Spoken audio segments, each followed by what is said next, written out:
which very little is being talking about it. We talk about uprising, we talk about resistance, we talk about things which is for the eye and for action, but about this simple, quiet, and dedicated souls, we give very little attention. And I think history has to see them a little bit more sharp. As soon as my teacher shared Vlodka's story, I was engrossed.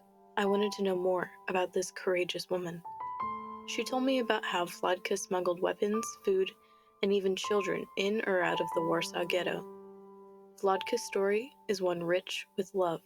While in the ghetto, Vlodka's mother starved herself so that she could save food and give her son the chance to have a bar mitzvah. That was a mother's love. Vlodka read illegal books to continue learning and taught the children in the ghetto. She comments in her interview about how she and many other young adults would get together and discuss literature. That was a love of life.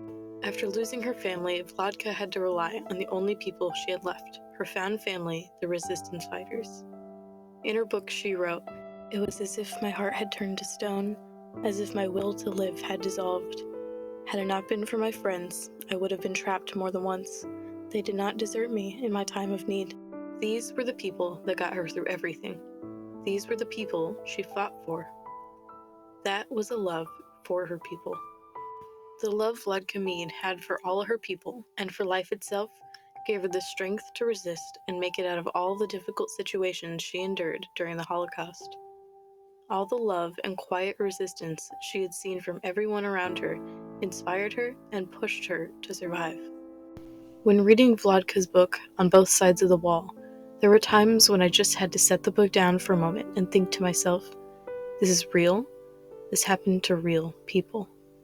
Like most stories we hear about the Holocaust, it is difficult to fathom. Despite the brutality of these situations, there is a light that peeks through the lines of this book and reverberates through the words of her interview. A compassion that is shared between the people suffering the same nightmare and demonstrated through the lengths people went to help others. Love is resistance. Resistance against all of the things, all of the people trying to take love away from you. And resistance is love, a love for life. Life without love is just existing. The love we have in our lives molds us into who we are.